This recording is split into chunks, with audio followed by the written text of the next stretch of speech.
Bonsoir et bienvenue dans cette nouvelle édition de l'Info Soirée. Nous sommes le jeudi 9 décembre, voici les titres. Les restrictions sanitaires prolongées jusqu'au 15 janvier 2022, annonce du Premier ministre Pravin Jugnauth qui précise que les personnes âgées de 70 ans et plus pourront recevoir le vaccin Pfizer comme booster dose à partir de demain.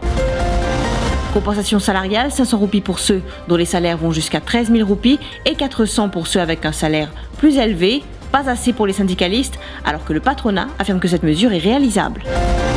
Sport, la ministre des Sports et de la Jeunesse de la Famille des Seychelles et présidente de la CJSOI en visite à Maurice en vue des Jeux de 2022. Culture, zoom sur le travail d'une artiste mauricienne qui évolue avec les plus grands à l'étranger. Les restrictions sanitaires prolongées jusqu'au 15 janvier 2022, réunions et rassemblements autorisés avec un maximum de 50 personnes, pareil pour les mariages et les funérailles, les lieux de culte seront ouverts avec un maximum de 10 personnes, les crèches et garderies restent ouvertes, annonce du Premier ministre en début de soirée. Pravin Jugnauth a également annoncé que les personnes âgées de 70 ans et plus pourront se faire administrer le vaccin Pfizer comme booster dose à partir de demain. Rassemblement pour toujours limiter à 50 personnes. Mariage, l'enterrement, pour continuer à faire sous les mêmes conditions. La place pourrait s'ouvrir pour faire activité physique seulement, pas pour capable faire pique-nique. Lieu de culte, pas pour capable accueillir plus que 10 personnes. Discothèque et bar pourraient se fermer. Pour garder le même protocole pour restaurants et food court. En ce qui concerne l'école, la ministre de l'Éducation fait un travail sur un plan et il est pour cause là demain. Je faire un appel envers tous nos compatriotes. Prends beaucoup de précautions, surtout les qui peuvent faire shopping pour la Noël, pour l'année. Évite la foule le plus possible. Mets votre masque, garde 1 mètre de distance, sanitise régulièrement. Moi aussi, demande à les commerçants dans les centres commerciaux et les supermarchés faire des sortes qui ont un protocole sanitaire respecté. Nous pouvons trouver de jour en jour qui tous ces précautions-là capables de sauver la vie. Le ministère de la Santé peut accélérer la vaccination 3e dose. Il est bien important qu'il nous prenne le temps à faire sa 3e dose-là. Parce qu'il finit de démontrer que la 3e dose est nécessaire pour maintenir ou protection et aussi protection ou ban proche. Et là, je peux annoncer qu'à partir de demain, tout le monde qui a plus de 70 ans et qui n'a pas encore fait une booster dose pour capable gagner une 3e dose avec le vaccin Pfizer. Compensation salariale, un montant de 500 roupies annoncé pour les employés touchant jusqu'à 13 000 roupies par mois et de 400 roupies à ceux touchant un salaire de plus de 13 000 roupies. Le ministre des Finances, Ranganathan Padayachhi, était face à la presse cet après-midi. Le gouvernement veut proposer un pacte social en cette période de reprise, a précisé le grand argentier. Nous avons tout le temps pensé que le social important, primordial, qui va employer, c'est nos ressources, nos premières ressources.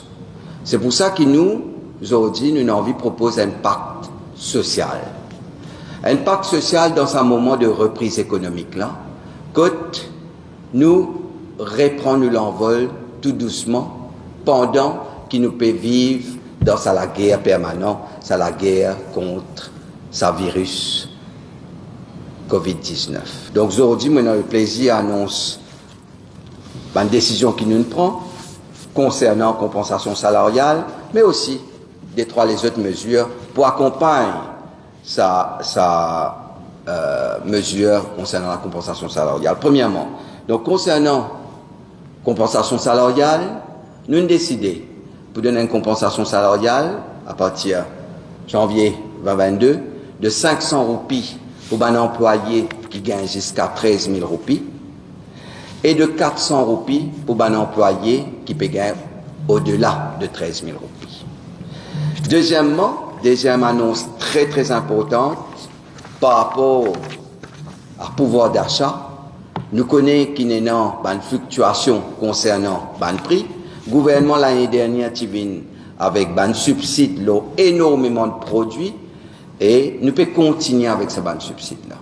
Nous pouvons continuer à maintenir ce ban subside-là jusqu'à juin 2022. Et pour le patronat, l'annonce de ce montant pour janvier 2022 est réalisable. Kevin Ramkalawan, CEO de Business Mauritius, précise que ce barème est plus élevé que celui initialement proposé. La décision du gouvernement est un petit peu plus haute que ce que nous avons proposé, mais seulement en tout et pour tout, aux premiers abords, il reste dans un barème qui reste gérable pour la communauté des affaires, réalisable. Nous pouvons estimer qu'il y a à peu près 2 milliards de coûts additionnels pour les entreprises et c'est vraiment la limite de ce que nous sommes capables à Ford. Donc nous travaillons ensemble pour faire y arriver. Et dans certains secteurs qui il y a beaucoup de labor intensive et donc le fait la décision du gouvernement c'est donne plus que l'inflation à ceux qui touchent jusqu'à 13 000 roupies, donc donne un petit peu plus de soutien. Et après, l'IP donne qui touche plus de 13 000 roupies, l'équivalent plus ou moins de l'inflation. Et parmi les syndicats, ce quantum est qualifié d'insuffisant pour certains. Et nous considérons qu'il n'est pas suffisant parce qu'ils ont dit avec l'augmentation des prix et aussi les médicaments qui continuent à augmenter sur le marché, et les travailleurs et les consommateurs et surtout les vieilles personnes qui continuent à subir avec cette augmentation des prix qui est là. Et le chiffre qui fait rendre public par le ministre, par le comité technique, un taux d'inflation de 4%, pour nous trouve qu'il n'est pas reflété la réalité. Quand nous avons des dépenses additionnelles, qu'ils ont dit que les travailleurs peuvent bien faire face avec l'événement du Covid. Non seulement peuvent bien acheter des masques, etc., mais aussi pour l'éducation des enfants qui peuvent faire à la maison, peuvent bien payer Internet. Tous parents ont la capacité pour payer Internet. Et pour nous, c'est que bien il y a un accompagnement avec sa augmentation-là. Parce que l'érosion pouvoir d'achat des travailleurs, jour en jour, peut diminuer. Et nous pensons que le gouvernement vient avec un contrôle des prix. Ça 400 roupies ou 500 roupies qui gagné là, il vous finit englouti. Et il n'est pas pour même assez pour ça une dépense additionnelle là, alors qu'il va travailler, une déjà fait l'effort, une déjà payé en plus dans cette réserve pour capable faire face à la vie, à coût de la vie. Donc nous demandons au gouvernement, tout encore capable, dans le Conseil des ministres, encore rectifier le tir, besoin revoir sa compensation. Là, il mentionne subside, par exemple, aux certains produits, quand il y a une extension jusqu'à juin, c'est l'année-là, l'année 2022. Mais il y a beaucoup les autres produits encore, gouvernement, qui besoin de mettre subside, une cause masse. Et les responsabilités de patronat du gouvernement pour donner une masse appropriée à tous les employés. Seulement une dépense additionnelle, si un monde peut besoin d'acheter une boîte masse, nous prenons ça une masse qui vendait bon c'est la même. Il y a nous parce que 100 roupies une boîte masse. Mais posez une question, mais quand vous avez une compensation, des bon pas si l'argent peut finir aller dedans. Si vous besoin d'acheter sanitizer, si vous besoin d'acheter médicaments, mais finalement qui l'argent resté pour effectivement faire face au coût de la vie, une dépense qui vous besoin faire couramment. Il y a encore beaucoup à faire pour aider les femmes victimes de violences domestiques. Déclaration de Georgette Talary, directrice de l'ONG Chrysalide, à l'occasion de la campagne internationale pour l'élimination de la violence faite aux femmes qui se poursuit actuellement. 1768 plaintes ont été enregistrées de janvier à octobre dernier, à savoir que l'année dernière, un triste record de plaintes a été recensé, soit 2425. Georgette Talary affirme qu'une série de mesures peut être prises pour améliorer la situation. Vous savez, de vous mettre là et vous voyez 2-3 officiers qui vous regardent pendant que vous donnez votre enquête, c'est quand même pas évident, même si la personne a besoin d'aide. Donc peut-être qu'il y ait dans les stations peut-être un endroit où la personne puisse parler tranquillement, donner sa déposition sans avoir cette impression d'être jugée. Que le service légal soit plus facilement accessible. Il faudrait aussi sensibiliser les enfants dès l'école sur les valeurs familiales, parce que nous savons que souvent les enfants, ils reproduisent ce qu'ils ont vu, la façon que ça se déroule dans la maison, la façon que l'homme parle à la femme, la façon que les grands frères parlent, donc ils reproduisent ça. Pour qu'une femme puisse prendre sa vie en main, devenir autonome, sortir de sa situation de violence, ne plus subir. C'est impératif qu'elle soit autonome financièrement et aussi qu'elle puisse agir d'elle-même. On ne demande pas que les femmes aient quelque chose en cadeau, mais qu'il y ait un scheme, qu'on pense à un scheme spécial pour les victimes de violence, pour qu'elles puissent avoir accès au logement. C'est pas évident avec les dépôts, avec tout ce qu'on demande, mais qu'il y ait un scheme spécial Et surtout, qu'il y ait des travailleurs sociaux qui soient formés pour encadrer les familles à risque avant qu'on arrive au drame. Parlons de tout à fait autre chose maintenant. Connaissez-vous le concept de jardin médicinal ? Eh bien, les habitants de Taillac se sont récemment lancé le projet ambitieux d'un jardin abritant 200 plants fruitiers, mais aussi ceux ayant des vertus médicinales. Le concept est simple. Une fois l'arbre prêt, vous pouvez y entrer, vous servir selon vos besoins. Mais attention, il y aura quelqu'un pour veiller aux abus. Pour l'heure, les premières espèces ont été mises en terre récemment. Il faudra attendre encore un peu avant de pouvoir obtenir vos premiers produits.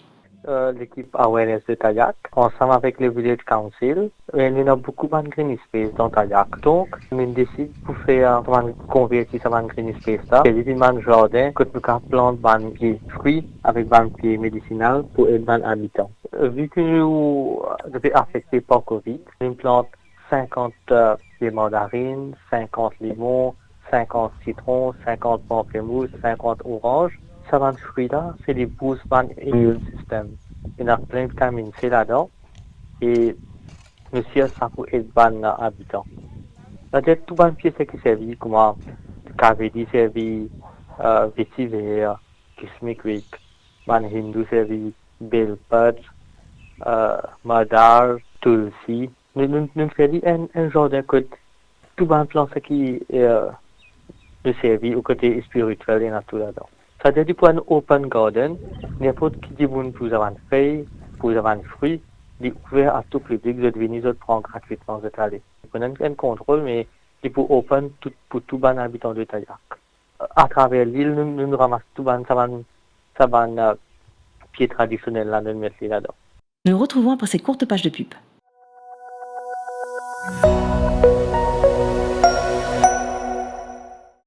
Déodorant antitranspirant Nivea Men Deep avec une formule enrichie au charbon noir. 48 heures de protection contre la transpiration et les bactéries.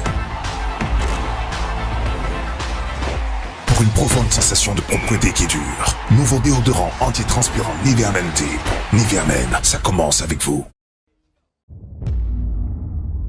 Derrière chaque grand changement, il y a de grands talents. Si vous souhaitez travailler au cœur du changement, rejoignez Accenture. Chaque jour, nous collaborons avec des personnes exceptionnelles, des technologies de pointe et des entreprises de premier plan. Soyez acteurs du changement et accomplissez l'extraordinaire. Pour rejoindre Accenture, appelez vite le 402 53 00 ou visitez notre page Facebook Accenture Careers in Mauritius.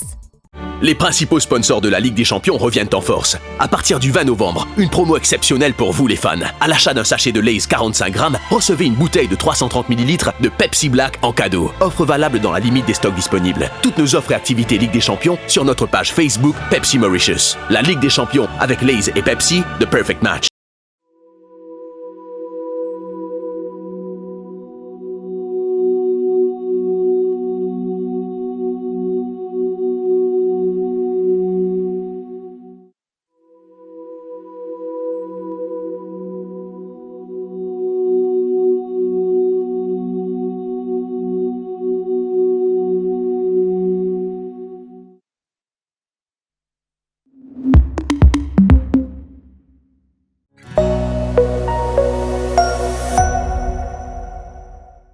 Passons à l'actualité sportive maintenant. En mission à Maurice dans le cadre de la tenue des prochains Jeux de la Commission de la Jeunesse et des Sports de l'Océan Indien prévus dans un an, soit du 4 au 11 décembre 2022 sur notre sol, la ministre de la Jeunesse, des Sports et de la Famille des Seychelles et présidente de la CJSOI, Marie-Céline Dialor, a une session de travail avec le comité d'organisation. Elle est amplement satisfaite de l'avancée des travaux sur le plan organisationnel.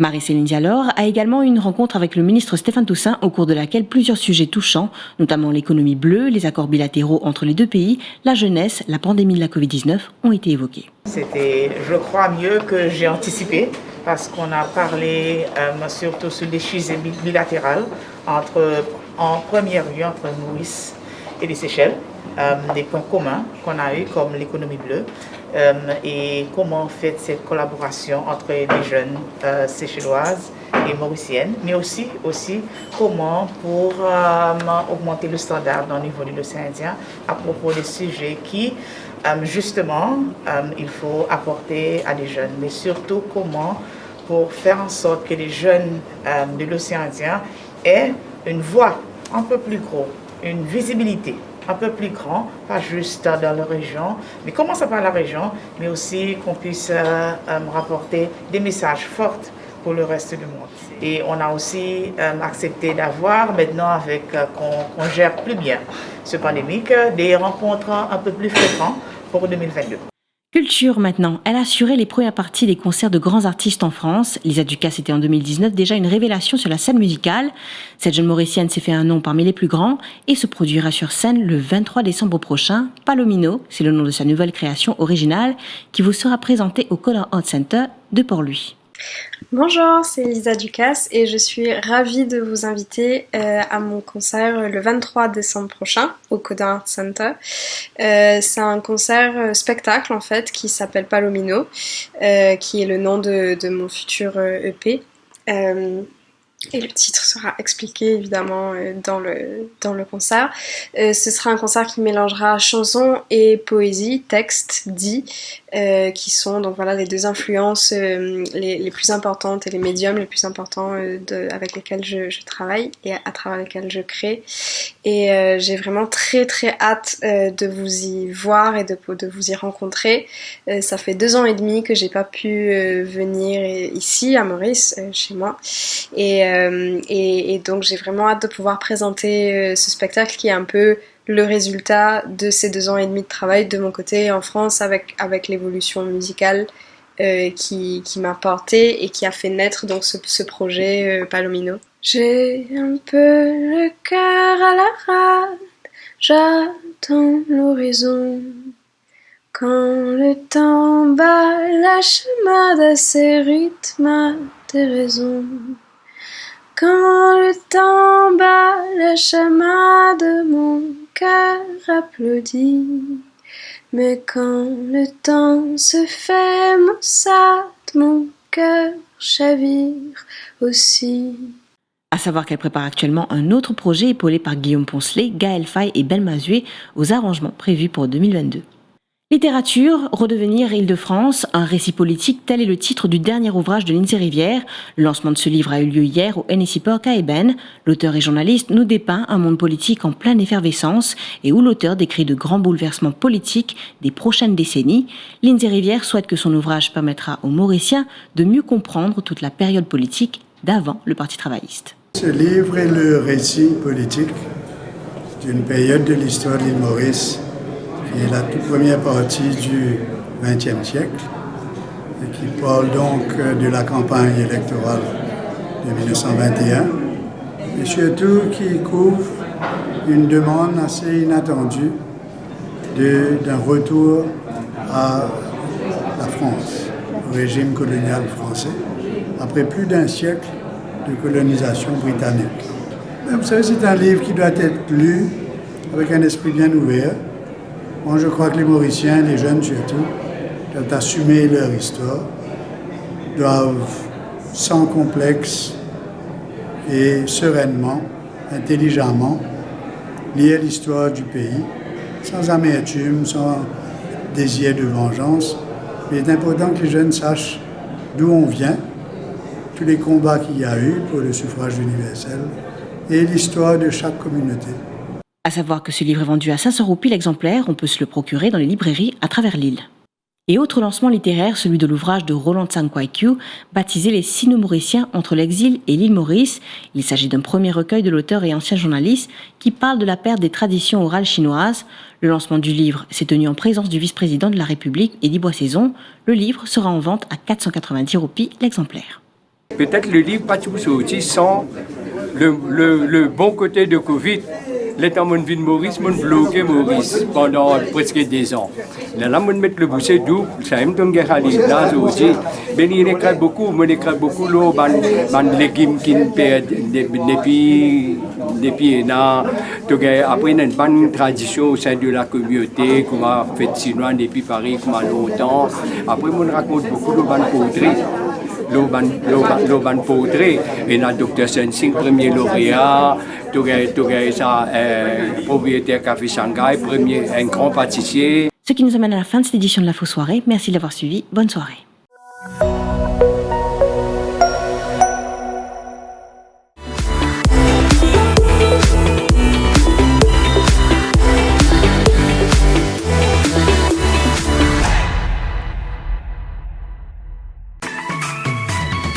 IFI Plus ou nouveau brossier digital. Top top promo, belle seule, exoli cadeau, 6 pour. Depuis ou portable, ou tablette, ou soit ou ordinateur, nectap www.iflip.mu. Et c'est l'adresse www.iflip.mu. IFI Plus, lien service, le défi Media Group. IFI Plus, where tradition meets technology. Where tradition meets technology.